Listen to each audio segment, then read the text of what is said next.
What's up, y'all? How you doing? It's your boy Dog from EBF Academy by English Black Friday. And guess what? Today, we're going to talk about one of the most interesting topics of this channel. We're going to talk about slang terms. Yes, I know everybody loves slang, so I brought the newest ones. 2022 slang for all of you. Let's go. Well, you know the deal. I have just turned 36 years old. Oh my God, that's crazy, right? Well, that's amazing. I know I'm getting a little old, but that's okay. I know that some of the slang terms that I used to use, they were a little bit cool. But nowadays, people don't even say cool anymore. They say all the things like, wow, that's savage, dope. What else do you use for saying cool? That's fire. What else? Just let me know down here in the comment section below. And by the way, just before we go for the slang terms, you know the deal. You like the video, you subscribe to the channel, and you hit this bell down below so that you can receive all the notifications whenever new videos come out. Are you ready for the slang term number one? Let's go. All right, so of course for this one, I had to take notes because, you know, some of the slang terms in here, they're used by the Generation Z, the Gen Z. You know, somebody that's 18, 19, 20 years old, and as a 36-year-old teacher, I'm not very familiar with the vocabulary all the time. However, my job is to teach you. So we're gonna start with the first one, and the word is fit. This is how you spell it. F-I-T. Pronunciation, fit. Be careful not to confuse this with feet. Well, feet are your pés. So listen to the pronunciation one more time. Feet, os pés, and fit. Fit. Okay, you might be thinking, if you're Brazilian, you know the deal, that we use this word fit for a person that's hitting the gym, you know, the person that's working out and, you know, going to the gym and trying to get fit. However, for the Generation Z, this word fit is used for a different purpose. That's a short for outfit. Outfit é o que a gente chama em português de look. Olha o look dele, olha o look dela. Então, em inglês a gente fala outfit. Só que outfit é uma palavra muito grande, né? Então essa galera mais jovem cortou essa palavra e fala fit. Então, se você quiser falar assim, nó, o look aí, ó, tá estribado. Eita, gíria de velho, né? O look tá maneiro, bacana, legal? Qual que é a gíria que a gente usa? Então, o que eu tô querendo te mostrar com esse vídeo? Que as gírias sempre mudam de acordo com as gerações, de acordo com as pessoas. E as gírias, elas não são vocabulários que vão ficar aí para sempre. Então, quando a gente aprende uma gíria, provavelmente os jovens já estão criando outras gírias. Então, se você quiser falar que o look da pessoa tá legal, tá bacana, você vai falar assim, ó, her fit is on point, or her outfit is on point. Só que a gente cortou, her fit is cool. Her fit is cool. Hey, do you have a hot date or something? Because your fit is cool. So fit means outfit, look. So this is slang term number one. You ready for number two? Let's go.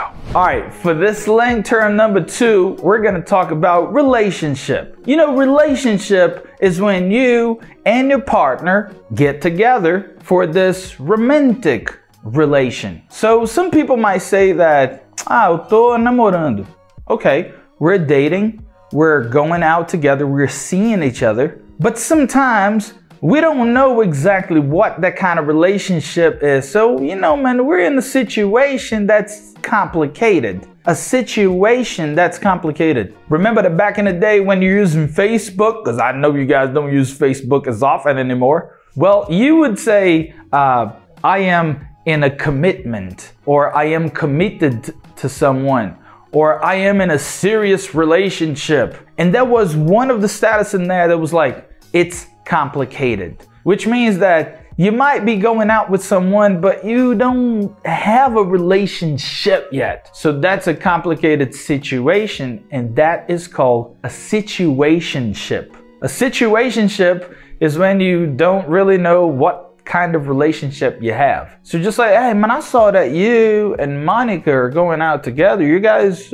committed? Man, not really, man. We're in this situationship, man. You know, we're trying to figure out what kind of relationship we have. So that takes me to slang term number 3. Let's go. All right, so this next one here goes together with the number 2, so you gotta be careful. Remember that we're talking about situationship. Is when you're in this relationship, it's kind of complicated. You don't know what kind of relationship you have, but that might be complicated for you because some other people might want to go out with your girl or with your boy. So you better make a decision right now, because you have opponents, you know, and they are competitors. They're kind of going against you. So they are called the OPP, O-P-P, pronunciation OPP.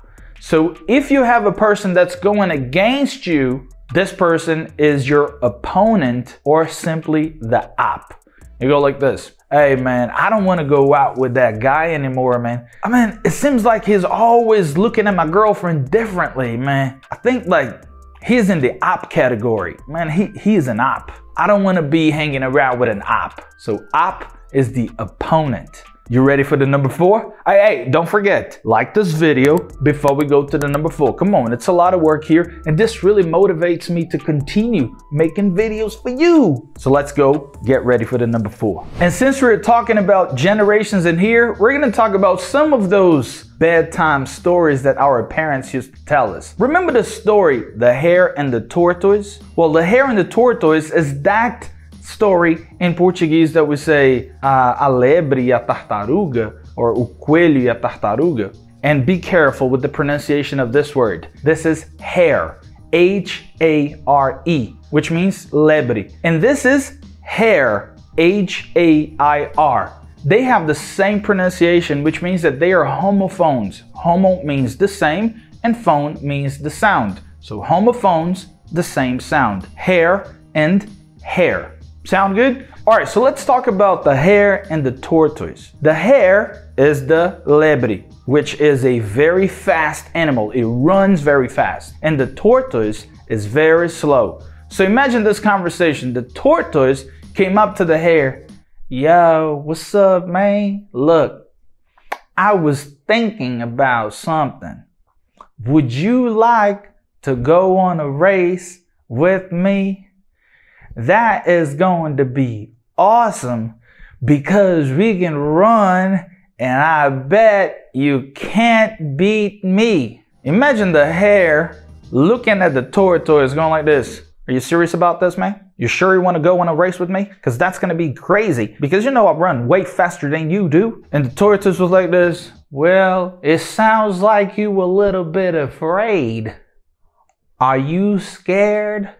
And the hare was like this. Scared of you? Scared of who, man? You know I'm faster than you. So then what happened in the story? The hare decided to go, you know, just started running. You couldn't even see the hare. And the tortoise was like, really slow.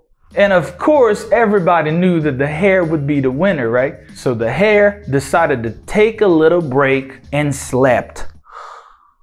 And when the hare was sleeping, the tortoise is still working, you know, walking very slow. And you know what happened at the end of the story? The tortoise was the winner because the hare was sleeping, because the hare thought that this tortoise was too slow, so I can take a little break. So when you sleep on a person,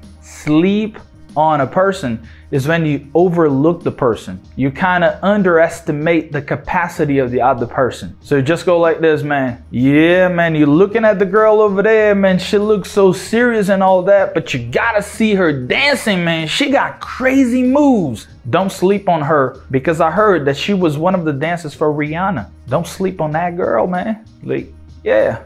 So when you say don't sleep on a person, that means não subestime a capacidade dessa pessoa. So don't sleep on that person. You ready for the number 5? All right, so this slang term number 5 is one of my favorites. You know, for many reasons. One of the reasons is that when I was 18 years old, 18 years ago, I used to say that when somebody was so cool and looked nice, man, you know, the fit was on point, I would just look at a person and say, man, look at that dude right there, man. He got swagger. And then we kind of shorten that word to swag. Say, hey, take a look at Brian right there, man. That dude got swag. So when a person got swag, it's like, não, velho, o cara tem estilo, velho. Ó, o estilão do cara, velho. Doido. Ó, cara bacana. You know, that fit was on point. So the person had swag. But swag and swagger, you know, they're used by 36-year-old dudes like me. But if you're 18, 19, 20 years old, they change that. Instead of saying that the person has swag or swagger, nowadays the people are just saying that the person has drip. Drip. Which is a very nice word because drip is like gotas, like drops.